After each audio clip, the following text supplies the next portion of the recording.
ডাকতেছে, কে তুমি? কাছে গিয়ে দেখে আমার আপনার নবী শিশু, নবী চোখের পানি ছেড়ে ছেড়ে কাঁদতেছে। বাবা মুহাম্মদ, এখানে দাঁড়ায় কান্দো, তুমি কি জানো না এই পাহাড়ের মধ্যে বাঘ ভাল্লুক আছে, তোমাকে খেয়ে ফেলবে। আবু জাহেলের ধারণা আমার নবীরে বাঘ ভাল্লুকে খাইবো। আপনারা কি কন? আমার নবী কান্দে, চাচা আমি বাঘ ভাল্লুকের ভয় পাই না গো, আমি কান্দি আমার বাবা কই, আমার বাবা কই, আমি একটাবার বাবা কইয়া ডাকতে পারলাম না। আবু জাহেল বলেন, ও বাবা, তোমার বাবা তো দুনিয়ায় নাই, মৃত্যুবরণ করেছে, আসো তাড়াতাড়ি তোমাকে বাড়িতে নিয়ে যাই। আবু জাহেল নবীজিকে উপর থেকে নামাইয়া ঘোড়ার পিছনে বসাইয়া ঘোড়াকে আঘাত করতেছে। ঘোড়ারে তাড়াতাড়ি চল, বাতিজাকে বাগে খাবে, আমাকেও বাগে খাবে, চল তাড়াতাড়ি চল চল চল। ঘোড়ারে আঘাত করে, ঘোড়া খালি চোখ লাল করে, উড়ে না, মানে চামড়া ফাইটে গেছে আঘাতে, রক্ত ছিটা ছিটা বাহির হয়। ঘোড়া দুইটা সামনের পাও আকাশের দিকে বাড়ায়, চোখের পানি ছাড়ে, ডাকতেছিল, প্রভু গো, আমি তো একটা ঘোড়া, আমি একটা পশু, আমি তো কথা বলতে পারি না আবু জাহেলের সাথে। প্রভু, আমার একটু জবান খুলে দাও তোমার বন্ধুর পরিচয়টুকু দেওয়ার জন্য। আমার আল্লাহ বলেন, ঘোড়া রে, যার উসিলায় কুল কায়নাত বানাইলাম, এই নবীর পক্ষে কথা বলতে চাইছস, যা আমি আল্লাহ তোর জবান খুলে দিলাম। যেই নবীর পক্ষে গেলে ঘোড়ার জবান খুইলা দেয় গো, এই নবীর পক্ষে গেলে আমরা কি শান্তি পাইতে পারি না? ঘোড়া যদি জবান খুলতে পারে, জবান পাইতে পারে, আমরা কি শান্তি পাইতে পারি না? জবান তো খুলে গেল ঘোড়া। ঘোড়া মাথাটা পিছনের দিকে ঘুরাইয়া ডাকতেছে, এরে আবু জাহেল। ওহন ঘোড়া মানুষের মতো কথা বলতেছে আবু জাহেলের দিকে তাকাইয়া, বলুন আবু জাহেলের মাথা ঠান্ডা না গরম? হায় হায়, কি কই রে? ও আবু জাহেল, আমারে কতগুলো আঘাত করলি, দেখ কত জায়গায় চামড়া ফাইটা রক্ত পড়তেছে। আবু জাহেল রে, তারপরও আমি উঠি না রে। ও আবু জাহেল শুনো, আরো যদি মারতে মন চায় মার, আমি মারি খাইয়া জীবন দিতে রাজি রে আবু জাহেল, কিন্তু পিছনে বসাইছস ইনি আখিরি নবী রে, ইনি কুল কায়নাতের নবী রে, রাহমাতাল লিল আলামিন নবীর পিছে বসাইয়া তুই সামনে বসে আমারে মারবি যাওয়ার জন্য। আমি ঘোড়া বলে দিলাম রে, আমার জীবন যাবে, আমি সামনে যাব না। যতক্ষণ পর্যন্ত শিশু নবীকে সামনের বাগে না বসাবি, তুই পিছনে না যাবি, আমি ঘোড়ার জীবন যাবে, আমি সামনে যাব না। আবু জাহেল কই, ভাতিজা দেরি করা যাবে না, ভাগের ভয়, তাড়াতাড়ি সামনে আসো। সামনে আসলে ঘোড়া এক দৌড়ে বাড়িতে পৌঁছাইয়া দিলেন। আবার আব্দুল্লাহর কলিজার টুকরা, নয়নের মণি, আমার আপনার নবী শিশু মুহাম্মদকে ওই আবু জাহেল পৌঁছাইয়া দিলেন আমেনার কাছে। আবু জাহেল বলতেছেন, আমেনা গো, তোমার ছেলেকে পাহাড় থেকে আমি নিয়ে আসছি, যদি তোমার ছেলেকে আমি না নিয়ে আনতাম, জংলার বাঘ তোমারে খেয়ে ফেলতো। আমেনা মুস্কি মুস্কি হাসে, হাসো তুমি, ছেলেরে খেয়ে ফেলতো আর তুমি হাসো। আমেনা বলেন, ও আবু জাহেল, আমার এই ছেলেরে জংলার বাঘে খাবে না। বলো কি, তুমি কি আরো বড় কথা কও? রে আবু জাহেল, বড় কথা বলি কেমনে শুনো। এই সন্তান যেদিন আমি আমেনার পেটে ছিল রে, আমি বাড়ির সামনে দাঁড়িয়ে ছিলাম, একটা জংলার বাঘ দৌড়ে এসে আমার পায়ে সালাম করেছে, আমি আখিরি নবীর মা বলেছে রে। যেই নবীর মা হইলে জংলার বাঘে সালাম করে রে, এই নবীর গায়ে জংলার বাঘ হাত দেয় না।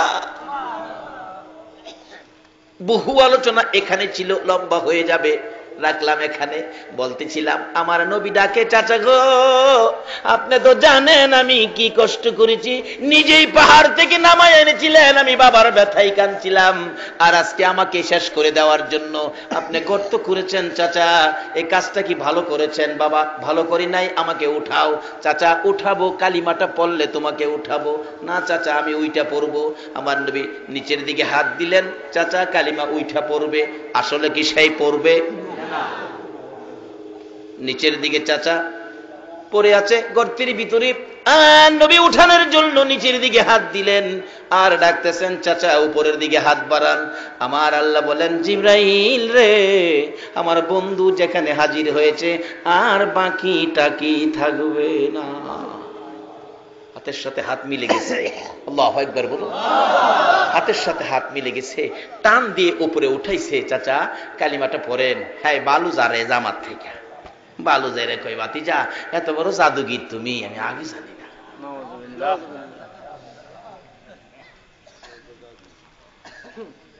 এত কষ্ট দিছে পরেও দেয়, এরপরও ইসলাম যার কাছে তার বিপদে এত কষ্ট যে দিছে, অথচ ইসলাম যার কাছে সেই নবী এরপরও তার উপকারের জন্য যায়, তার ক্ষতি করতে যায় না। আর আমরা একটু কিছু হইলেই সুযোগ পাইলে 12টা বাজামু, কয়নি এগুলি ইসলাম না। বাবারা আসুন, ইসলাম শান্তি। বলুন ইসলাম কি? আরো জোরে বলুন ইসলাম কি? ইসলাম শান্তি। লোন এটা লোন সমাজে প্রচার করি, এটা লোন রাষ্ট্রে প্রচার করি, এটা লোন বিশ্ব জুড়ে আমরা আবার পরিচয় করে দেই। ইসলাম সন্ত্রাস নয়, ইসলাম বোমাবাজ নয়, ইসলাম শান্তি। কিভাবে? ওই আদর্শটা লোন ফুটিয়ে তুলি। ইসলামে পুরাপুরি দাখিল হয়ে যারা ইসলামে পুরাপুরি দাখিল হয়েছে তাদের জীবনী তুলে ধরুন। ইসলামের মধ্যে যারা পুরাপুরি দাখিল হয়েছে, আগেকার দিনের মুরব্বীরা, কোনো বাবারা আছেন জীবনে কোনোদিন নামাজ ছাড়েন না, হারাম খায় না, সুদ খায় না, ঘুষ খায় না। এবং আমাদের মা চাচিরা দেখছি ইসলামে পুরাপুরি দাখিল। কি অবস্থায়? ফজরের নামাজের আজানের আগে ঘুম থেকে উঠে উড়ান বাড়ি ঝাড়ু দিছে আমাদের মা চাচিরা। সময় পাইলে রাস্তাটাও ঝাড়ু দিয়ে আইসা পড়ছে মানুষ উঠবার আগে। জিজ্ঞেস করলে কই বাবা রে, কত মানুষ হাঁটে, একটা আল্লাহর ওলির ফারা যদি পড়ে আপনার ভাগ্য ভালো হইব। রাস্তাটাও ঝাড়ু দিয়ে আই পড়ছে, আইসা ফজরের নামাজ পড়ছে, তারপরে সূরা ইয়াসিন তেলাওয়াত করছে, এরপরে রান্না করে গেছে। এই মায়ের সন্তানগুলি, ওই রক্তের তাসিরগুলি এখনো ভালো কাজের আয়োজন করে, এখনো নেক কাজ করতে যায়। এমন একটা সময় আসিল না? আচ্ছা, অহন কি কেউ বলতে পারবেন বুকে হাত দা কোরআন শরীফ পড়ে রান্না করে গেছে কোন মহিলা?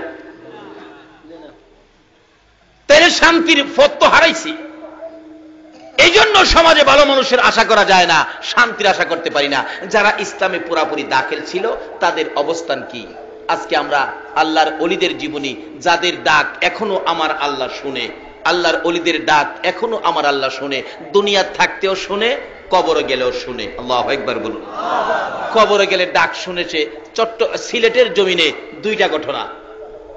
সিলেটের বেয়ানীবাজার থানা, আমি নাম বলে দিচ্ছি, বেয়ানীবাজার থানা, থানা সংলগ্ন একটা মসজিদ মাদ্রাসা। ওই মাদ্রাসার পাশে একজন আল্লাহর ওলি মৃত্যুর পরে দাফন করবে এখানে। আল্লাহর ওলি মৃত্যুর আগে বলেছিলেন, বাবারা আমি মরে গেলে আমাকে দাফন করবা মসজিদের উত্তর পাশে কবরস্থান, সারাটা জীবন আমার পাওটা মসজিদের দিকে থাকবে। এটা মসজিদ, কবরস্থান মসজিদের দিকে থাকবে, আমার পাওটা মসজিদে থাকুক, এটা আমি চাই না। তোমরা একটা কাজ করো, আমি মারা গেলে আমাকে পূব পশ্চিম দাফন করো। বেয়ানীবাজার থানার ঘটনা বলছি, কবরটা আমি জিয়ারত করে আসছি, পূব পশ্চিম দাফন করো। কিন্তু আলেম ওলামারা কয় এটা শরীয়তে নাই। মৃত্যুর পরে তাকে উত্তর দক্ষিণ দাফন করা হলো, পাওটা মসজিদের দিকে দিয়ে। দেখা গেল মানুষ দাফনের কাজ শেষ করে একটু দূরে যাইতে না যাইতেই একটা শব্দ হইতেছে, শুশু শুশু শব্দ। শব্দ শুনে পিছনের দিকে লোকেরা তাকাইলো, তাকাইয়া দেখে ওই মাটির নিচ আল্লাহর ওলি শুয়েছিলেন। আল্লাহর ওলি ডাক দিয়েছে, আল্লাহ আমাকে তারা দেয় না পূব পশ্চিম থাকতে, উত্তর দক্ষিণ দিয়েছে, তোমার ঘরের দিকে পাও রাখবো না, আমাকে পূব পশ্চিম করে দাও। অটোমেটিকলি মাটির কবর ঘুরে উত্তর দক্ষিণের কবর পূব পশ্চিম হয়ে গেছে। ইসলামে পুরাপুরি দাখিল হইয়া কবরে শুইয়া ডাক দিলেও আমার আল্লাহ ওই ব্যক্তির ডাক। বৃহত্তর সিলেট, এতে কাছাকাছি হবিগঞ্জ জেলায় চুনারুঘাট থানায় আল্লাহর ওলি সৈয়দ নাসির উদ্দিন সিফা সালা, উনি মৃত্যুর আগে বলেছিলেন, আমি যেদিকে মাথা দিয়ে মৃত্যুবরণ করব সেদিকে মাথা দিয়ে আমারে দাফন করবি। কিন্তু মৃত্যুবরণ করেছে